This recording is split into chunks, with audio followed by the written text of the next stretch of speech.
Kali ini kita akan mempelajari terkait cara tumbuhan mempertahankan diri dan cara melestarikan lingkungan. Ternyata, tumbuhan memiliki caranya tersendiri untuk mempertahankan diri atau adaptasi dengan lingkungan. Tumbuhan akan mempertahankan dirinya dengan keunikan yang mereka miliki seperti daun, batang, akar, duri, getah, racun, hingga bau busuk pada tumbuhan.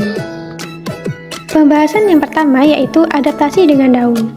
Ada beberapa contoh tumbuhan yang beradaptasi menggunakan daun.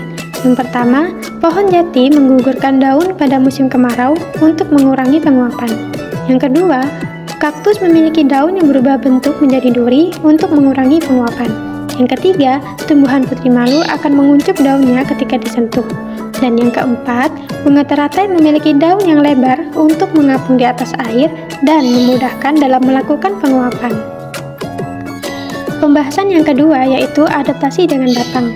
Ada beberapa contoh tumbuhan yang beradaptasi menggunakan batang.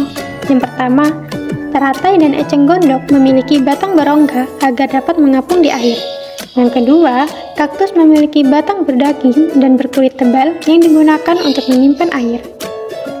Pembahasan ketiga yaitu adaptasi dengan akar. Ada beberapa tumbuhan yang beradaptasi menggunakan akar. Yang pertama, eceng gondok memiliki akar sangat lebar yang berguna untuk menjaga keseimbangan agar tidak terbalik di atas air. Yang kedua, tumbuhan bakau memiliki akar napas yang memanjang dan menjulang di permukaan air. Dengan demikian, akar tumbuhan bakau tetap mampu mengambil oksigen dari udara meskipun terjadi pasang surut. Selain itu, dengan akar seperti ini, tumbuhan bakau mampu bertahan dari terpaan ombak dan pasang surut air laut. Pembahasan yang keempat yaitu adaptasi dengan duri. Ada beberapa tumbuhan yang beradaptasi menggunakan duri, yaitu tumbuhan mawar, kaktus, dan lidah buaya yang memiliki duri pada batangnya untuk melindungi diri dari gangguan hewan atau manusia. Pembahasan yang kelima yaitu adaptasi dengan mengeluarkan getah. Ada beberapa tumbuhan yang beradaptasi dengan mengeluarkan getah, yaitu bunga kamboja dan pohon nangka adalah tumbuhan yang memiliki getah untuk menghambat pergerakan hewan yang ingin melekat. Pembahasan keenam yaitu adaptasi dengan mengeluarkan racun. Ada beberapa tumbuhan yang beradaptasi dengan mengeluarkan racun, yaitu tumbuhan jarak yang memiliki racun. Cairan ini dikeluarkan untuk membuat musuh menjauh, bahkan dapat menyebabkan kematian.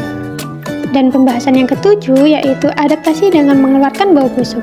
Ada beberapa tumbuhan yang beradaptasi dengan mengeluarkan bau busuk, yaitu Rafflesia arnoldi dan bunga bangkai yang akan mengeluarkan bau busuk dan menyengat untuk melindungi diri dari musuh yang mendekatinya. Nah, jadi itu tadi cara tumbuhan mempertahankan diri mereka. Tetapi, jika dilihat dari cara mereka mempertahankan diri, itu saja tidak cukup.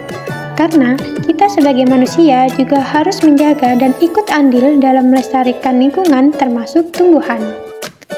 Jadi, lingkungan sangat penting bagi kehidupan makhluk hidup termasuk manusia. Manusia memerlukan lingkungan untuk memenuhi kebutuhan hidupnya. Oleh karena itu, diperlukan usaha-usaha pelestarian lingkungan agar lingkungan tetap bisa memberikan manfaat bagi manusia.